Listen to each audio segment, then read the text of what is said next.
he shot his television sets whenever a singer he didn't like appeared. His pet chimpanzee wore clothes, learned party tricks, and caused absolute mayhem inside Graceland. Elvis demanded his bacon be cooked until it was literally black and would shatter like glass if dropped. Get ready, because the king of rock and roll had some habits behind the gates of Graceland that were as unique and unforgettable as his music. Number 12. The Prank War General. Elvis Presley absolutely loved a good practical joke. Forget subtle humor. The king went all in. Graceland wasn't just a home. It was often ground zero for elaborate pranks, usually aimed squarely at his loyal group of friends and employees, the Memphis Mafia.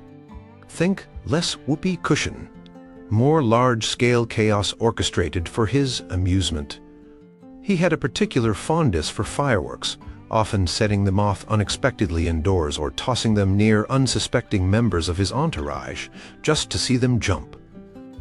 Imagine chilling in the den, maybe watching a movie, and suddenly, bang.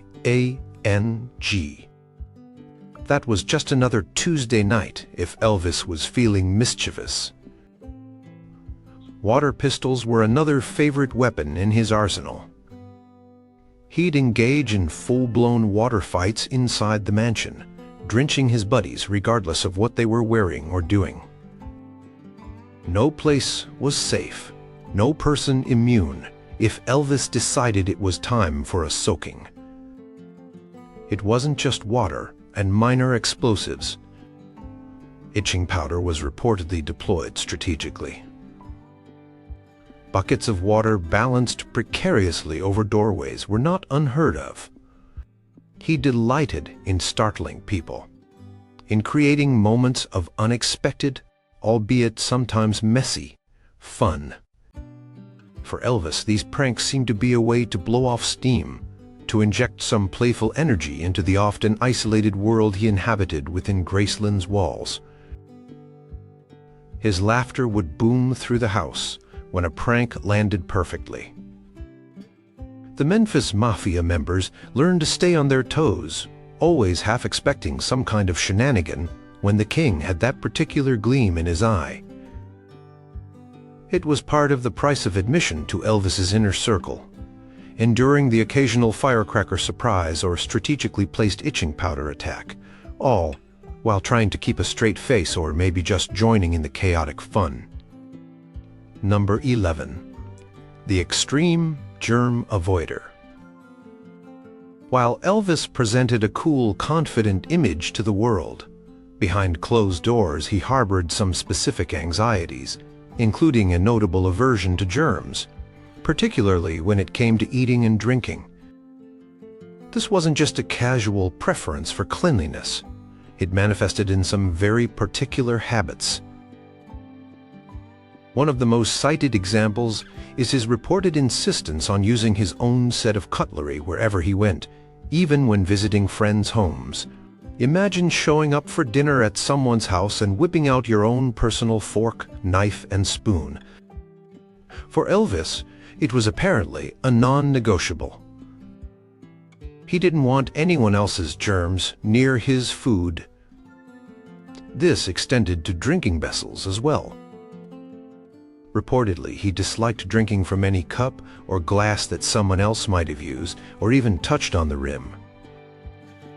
He preferred drinking directly from bottles or cans, or ensuring the glasses were freshly opened from packaging or meticulously cleaned to his satisfaction.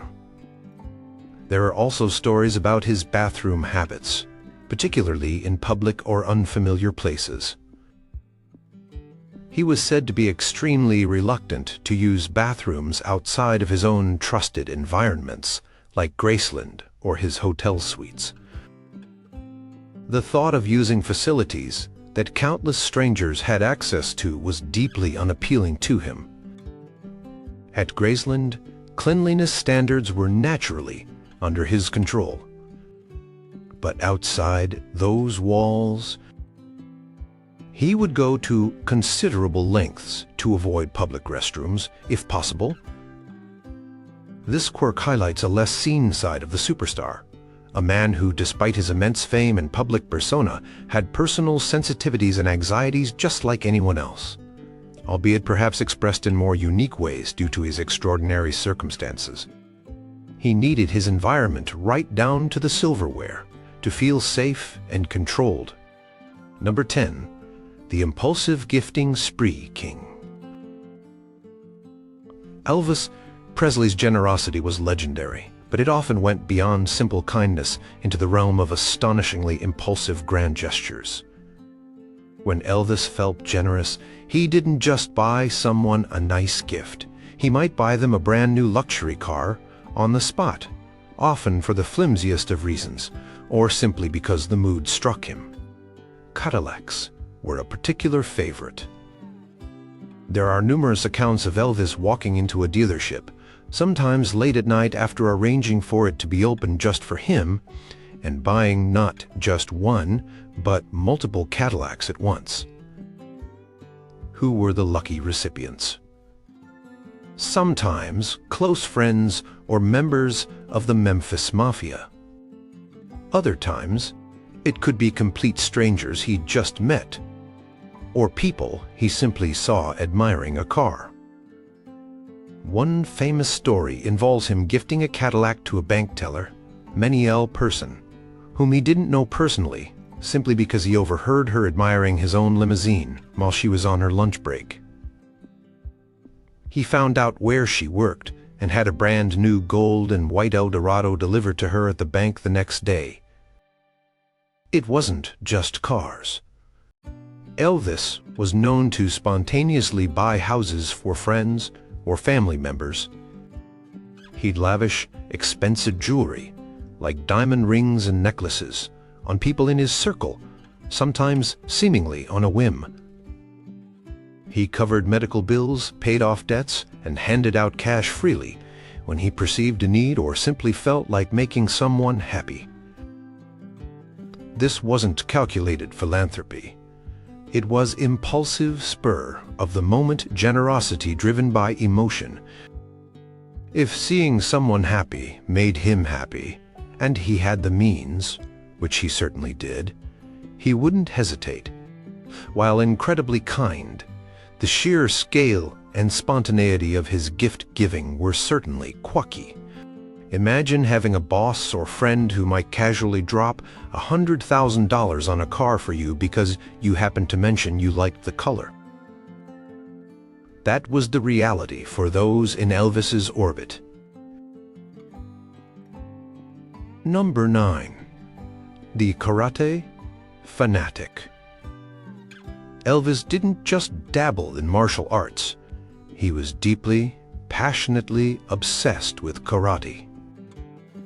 It was far more than a hobby or a way to stay fit.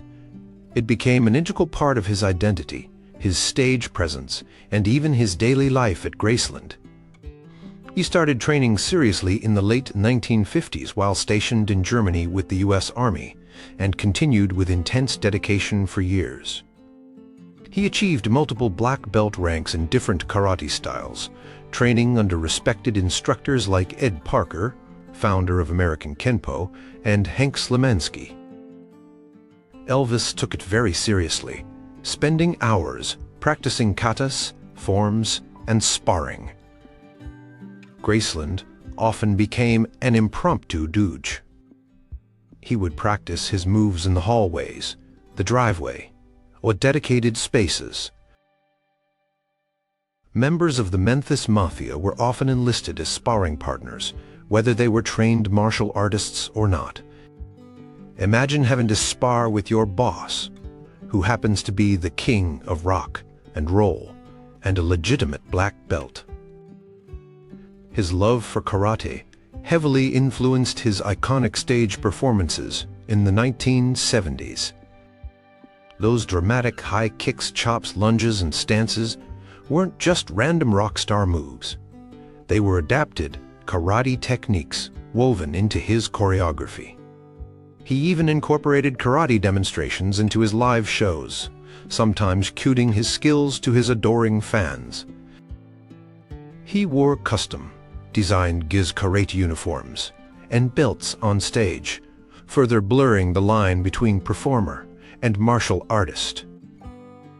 He even financed karate tournaments and studios, and produced a documentary called The New Gladiators about the sport. His dedication was so profound that he reportedly viewed his karate skills as a genuine form of self-defense and personal discipline, something that grounded him amidst the chaos of fame. It wasn't just a phase, it was a lifelong passion that shaped his body, his mind, and his unforgettable stage persona. Number 8. The Creature of the Night. Elvis Presley operated on a completely different clock than most people. He was a confirmed night owl, transforming Graceland into a nocturnal kingdom where the day truly began only after the sun went down. His sleep schedule was famously reversed, sleeping much of the day and coming alive late in the evening, often staying awake until dawn or even later. This wasn't just staying up late occasionally. It was his standard mode of operation for much of his adult life. Graceland adapted to his schedule. Staff shifts were adjusted, meals were served at odd hours, breakfast might be at 4 p.m., dinner well after midnight. And activities commenced when the rest of Memphis was winding down. Why the nocturnal life? Partly, it offered him privacy. Under the cover of darkness, he could move around with less scrutiny, whether it was going to a private movie screening, renting out an amusement park, or just driving around town. Fame made normal daylight activities difficult, so the night became his refuge. Inside Graceland, the late hours were filled with activity. Elvis would watch movies, sometimes multiple features back-to-back in his home theater. Listen to music, read, often spiritual or religious texts. Hang out with the Memphis Mafia, engage in impromptu jam sessions, or sometimes just talk for hours. Friends and associates knew that if they wanted to spend time with Elvis, it likely meant committing to an all-nighter. This upside-down schedule undoubtedly contributed to the unique, somewhat isolated atmosphere within Graceland's walls. It was a world operating on Elvis time, where the peak hours of energy and socializing happened while most people were fast asleep, creating a surreal bubble detached from the rhythms of the outside world. Number 7. The Thermostat Tyrant. Elvis liked things just so, and that extended to the temperature of his surroundings. He reportedly had very specific preferences for how cool his rooms needed to be, particularly at Graceland and in his hotel suites while on tour. Forget comfortable room temperature. Elvis often preferred conditions that others might describe as downright frigid. The ideal temperature, according to various accounts, was said to be consistently cold, perhaps in the mid-60s Fahrenheit, around 18 to 19 Celsius, or even lower. He wanted his living spaces, especially his bedroom, kept at this chilly level day and night, regardless of the season outside. Graceland's air conditioning systems worked overtime to maintain these Arctic-like conditions to meet the king's demands. Members of the Memphis Mafia and guests often recalled needing sweaters or jackets indoors, even during the sweltering Memphis summers, just to be comfortable in Elvis's presence. Why the extreme cold? Some speculate it was simply a personal preference developed over time. Others suggest it might have been more comfortable for him, given the often heavy or elaborate stage outfits he wore. Or perhaps it helped him sleep better according to his unusual nocturnal schedule. Whatever the reason, his insistence on maintaining a near-constant chilly environment was a well-known quirk among his inner circle. Staff were under strict instructions to ensure the temperature never deviated far from his preferred setting. It was another example of how Elvis meticulously controlled his immediate environment, shaping it to his exact liking, right down to the degree on the thermostat. Imagine the power bill. Number 6. The Wild Side Decorator. Hello, Jungle Room. Elvis Presley's taste in interior design was unique. Nowhere is this more evident than in the famous den at Graceland, officially known as the Jungle Room. This space wasn't just decorated, it was an immersive, over-the-top tribute to Polynesian-inspired faux exotic man cave chic that became one of the most iconic and talked about rooms in the mansion. Sometime in the mid-1960s, Elvis decided the den needed a makeover. Inspired by a particular style of chunky, carved wooden furniture he liked, he reportedly went out and bought the entire set he saw on display. This wasn't subtle stuff. We're talking dark, heavy, faux wood paneling furniture, adorned with carved animal faces and patterns, statues of animals, and, most famously, indoor greenery, much of it artificial, and a built-in stone waterfall feature. And then there was the carpet. Oh, the carpet. Bright green shag carpet covered not only the floor, but also extended right up under the ceiling. It created a feeling of being enveloped in some kind of psychedelic tropical cave. The room was furnished with large, comfortable sofas and chairs upholstered in faux fur or plush fabrics, perfect for lounging during Elvis's late-night hangouts. It had a bar area and, naturally, housed audio-visual equipment. It wasn't just a sitting room. It was a vibe. It's even where Elvis set up a temporary recording studio in 1976, laying down tracks for his final studio albums right there amidst the green shag and waterfalls. The Jungle Room perfectly encapsulates a certain aspect of Elvis's personality, his love for the bold, the theatrical, the comfortable, and the slightly outrageous. It wasn't about conforming to sophisticated design trends. It was about creating a space that he enjoyed, a personal escape that was pure, unadulterated Elvis. Number 5. The ever-present entourage, Memphis Mafia. Elvis rarely went anywhere alone. He surrounded himself constantly with a rotating group of friends, family, and employees known collectively and somewhat notoriously as the Memphis Mafia. This wasn't just a casual group of buddies. It was a full-fledged entourage that lived with him, worked for him, traveled with him, and essentially formed a protective, insulating bubble around the king. The group's membership fluctuated over the years, but often included cousins, former army buddies, and guys he knew from Memphis. Their roles were varied. Some were bodyguards, some handled logistics like travel and finances, some were simply companions there to hang out, play games, watch movies, and keep Elvis entertained during his often long nocturnal hours. They lived at Graceland or in homes nearby provided by Elvis. More matching TCB, taking care of business, pendants Elvis designed, and adhered to his rules and schedule. Being part of the Memphis Mafia meant being on call 24/7, ready to fulfill Elvis's needs or whims, whether it was fetching a specific food item at 3 a.m., joining an impromptu karate session, or heading out for a late-night trip to the movies. Their presence was a defining feature of life at Graceland. They were his shield against the outside world, his companions in isolation, and his audience for jokes and stories. They provided security and companionship. But their constant presence also meant Elvis rarely had moments of true solitude. Life within the Memphis Mafia bubble was intense, loyal, and entirely centered around the king.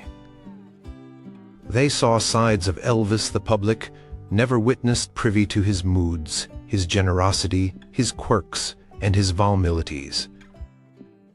Their existence was a unique habit in itself. Elvis's habit of needing, maintaining, and directing this loyal band of followers who were part friend, part employee, part family, and entirely dedicated to serving the king.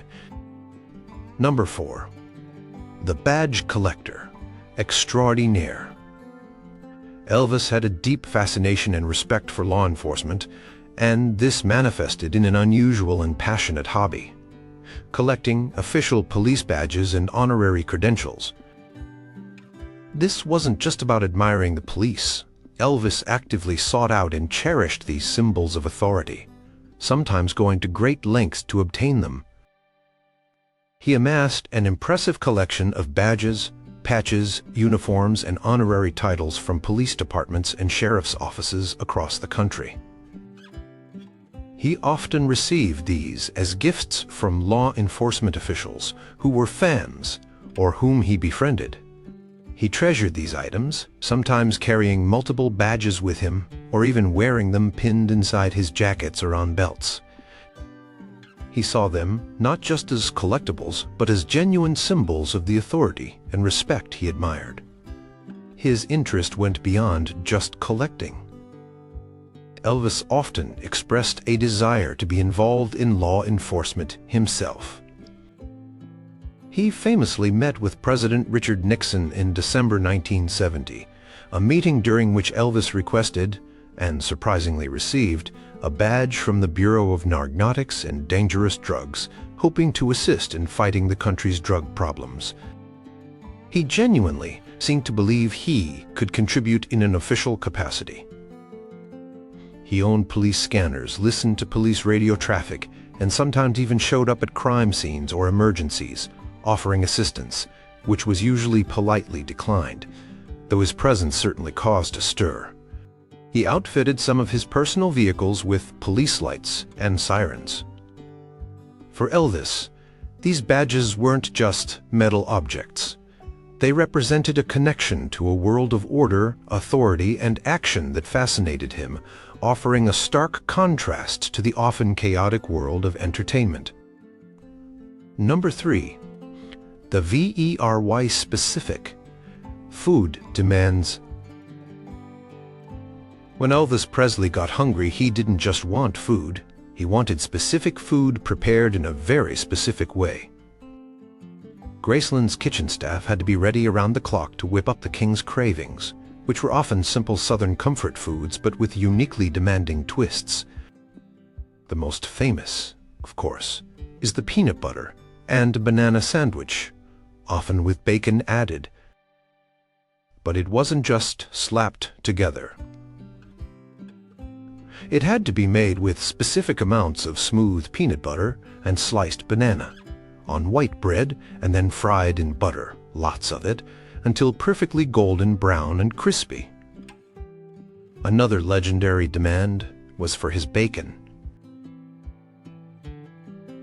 Elvis reportedly liked his bacon cooked until it was practically incinerated, black, brittle, and likely to shatter if tapped. Not just crispy, but truly burnt. Waiters in restaurants or Graceland, cooks who didn't get it right the first time, would quickly learn the king's definition of well done. Meatloaf and mashed potatoes were staples, but again prepared exactly to his liking. He loved Eskimo pies and would have them stocked in abundance. He had specific preferences for certain brands of soda, particularly Pepsi. He famously disliked fish intensely. The smell alone was apparently enough to make him leave a room. Meals were often served on trays wherever he happened to be in the mansion, accommodating his nocturnal schedule and penchant for eating while watching TV or movies. These weren't the requests of a gourmet. They were the ingrained comfort food cravings of a Southern boy, amplified by fame and the ability to have anything he wanted, exactly how he wanted it at any hour of the day or night. The Graceland kitchen wasn't just cooking, It was fulfilling culinary commands. Number 2. Scatter the mayhem. Making chimp. Yes, you read that right. For a period in the 1960s, Elvis Presley owned a pet chimpanzee named Scatter. And Scatter wasn't just any chimp. He was a mischievous, often badly behaved member of the Graceland entourage, who became legendary for his antics. Originally belonging to a Memphis entertainer, Scatter caught Elvis's eye, and soon the chimp was living the high life at the mansion. Elvis reportedly dressed Scatter in human clothes, suits, hats, kids' outfits. He taught the chimp party tricks and treated him almost like a little hairy, unpredictable member of the Memphis Mafia. Scatter had the run of the house, which often led to absolute chaos. Stories abound about Scatter's misdeeds. He apparently developed a fondness for pulling up women's skirts, much to Elvis's amusement, and likely the women's dismay. He learned how to mimic drinking alcohol and was sometimes given liquor, which only exacerbated his wild behavior. He reportedly bit people on occasion, destroyed furniture, and generally created havoc wherever he went. He even accompanied Elvis and the crew on trips, including reportedly going to Hollywood. The Memphis Mafia members were often tasked with managing Scatter, which sounds like a nightmare job description. Eventually, Scatter's behavior became too much even for the anything-goes atmosphere of Graceland. Accounts vary on his ultimate fate, with some saying he became too aggressive and had to be relocated to a dedicated facility or retired back to his original owner's care. Scatter's time at Graceland remains one of the quirkiest and most bizarre chapters in the mansion's history, a literal monkey wrench thrown into the already unique world of Elvis Presley. Number 1. The TV executioner. Perhaps one of the most enduring and symbolic quirks of Elvis Presley's life at Graceland was his habit of shooting television sets. This wasn't an isolated incident. It reportedly happened multiple times when the king encountered something or someone on screen that displeased him. Armed with one of the firearms he kept readily accessible, Elvis would simply take aim and fire, blasting the offending appliance into silence. What provoked such a dramatic reaction? Often it was seen another performer on television, particularly singers he didn't care for or felt weren't talented. Robert Goulet is famously cited as one performer whose appearances frequently resulted in a TV meeting its demise. If a news report annoyed him, or if the set itself was malfunctioning, it might also face the king's wrath. It was an impulsive act, a sudden violent outburst of frustration or critique aimed at an inanimate object. Imagine the scene: Elvis lounging in his den or bedroom, watching TV with some of the Memphis Mafia. A performer comes on that rubs him the wrong way. Without a word, or perhaps with a muttered comment, he reaches for a nearby handgun, points, and BLAM. Glass shatters. The screen goes dark. Smoke, perhaps, curls from the barrel. The Memphis Mafia guys might exchange glances, maybe someone's sighs, knowing they'll have to arrange for a replacement TV again. It was an extreme, almost cartoonish display of power and pique. He didn't like what he saw, so he eliminated it. This habit, more than many others, speaks volumes about the insulated world Elvis inhabited, where even his displeasure with a TV show could be expressed through immediate destructive action with no real consequences for him, only for the poor unsuspecting television set